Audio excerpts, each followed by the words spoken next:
Hello friends, आज आपण बनवणार आहोत साबुदाणा वडा। इथे मी साबुदाणा घेतलेला आहे। त्यात आपण आता 1 चमचा हिरव्या मिरचीचा ठेचा घालणार आहोत। तुम्ही लाल तिखटाने सुद्धा करू शकता, तुम्हाला जर हिरवी मिरची अवॉइड करायची असेल तर। अर्धा लिंबाचा रस आहे। साखर घालणार आहोत इथे अर्धा चमचा आपण, थोडंसं आंबट गोड लागण्यासाठी, आणि साखरेमुळे थोडासा कुरकुरीतपणा पण येतो। दाण्याचा कूट आणि चवीनुसार मीठ। आता एकादशी येते, म्हणलं साबुदाण्याचा वडाची रेसिपी टाकावी आपल्या व्हिडिओवर। याच्या आधी पण मी एक साबुदाणा वड्याची रेसिपी टाकलेली आहे। चवीनुसार मीठ टाकले। आता आपण याला मिक्स करूया। इथे मी एक बटाटा घेतलेला आहे। याला सर्व आपण एकजीव करून घेणार आहोत। जेवढं छान आपण हे साबुदाण्याचे मिश्रण मळून घेऊ, तेवढे छान आपले साबुदाणा वडे होतील आणि तेलात फुटणार पण नाहीत अजिबात। तळताना एक वेळेस साबुदाण्याचा वडा फुटत असतो आणि तेल अंगावर उडण्याची शक्यता असते। त्याच्यामुळे करताना सुद्धा जपून करावा आणि शक्यतो जितकं छान मळता येईल तितकं छान मळून घ्या, म्हणजे ते तेलात फुटणार नाहीत। आता आपण याला मळून घेऊया। साबुदाणा वड्याचं पीठ आपलं मळून तयार झालेलं आहे।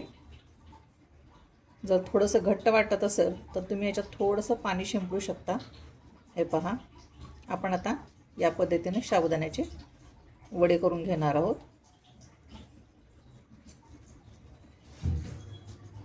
अशा पद्धतीने असे थोडेसे पातळच करायचे, जास्त जाड नाही ठेवायचं, म्हणजे मधला साबुदाणा आतमध्येपर्यंत तळले गेला पाहिजे, शिजला पाहिजे। त्यामुळे थोडेसे पातळच करायचे, ते आपला पण फुगतात ते वडे। या पद्धतीने आपण सगळे वडे करून घेणार आहोत आणि तळायला घेणार आहोत। हे पहा, या पद्धतीने आपण सगळे वडे थापून घेतलेले आहेत। आता आपण याला तळायला घेऊया। आपण इथे गॅस पेटवतोय, कढई तापत ठेवली। याच्यात आपण आता तेल तापायला टाकणार आहोत।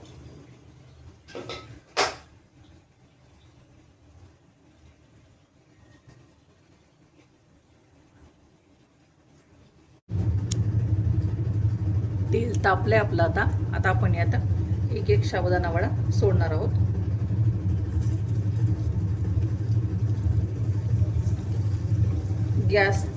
गॅसचा फ्लो एकदम मध्यम ते कमी ह्याच्यावर ठेवायचं, जास्त बारीक पण नाही करायचा आणि जास्त मोठा पण नाही ठेवायचा, म्हणजे खमंग आणि खुसखुशीत हे आपले वडे तळले जातात।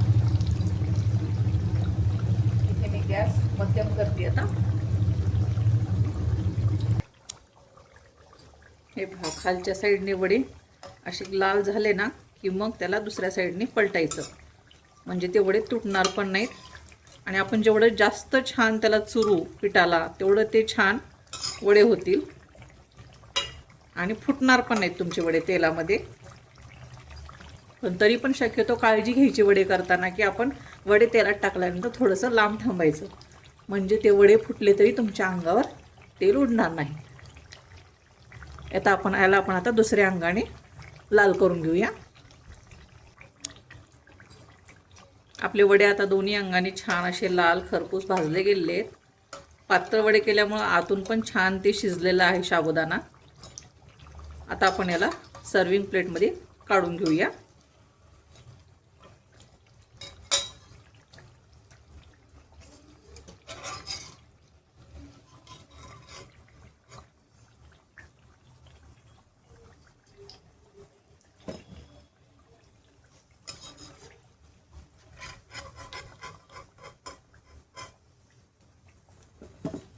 अशा प्रकारे मी सर्व वडे तळून घेते।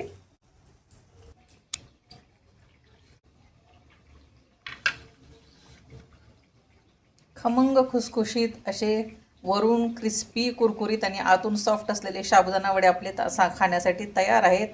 एकादशी साबुदाणा स्पेशल वडा हा तयार आहे आपल्या खाण्यासाठी। अशाच आपल्या नवीन आणि पारंपरिक रेसिपीसाठी माझ्या चॅनलला सबस्क्राईब करा, लाईक करा आणि शेअर करा। आणि हा साबुदाणा वडा तुम्हाला कसा वाटला तुम्हाला कमेंट्समध्ये कळवा।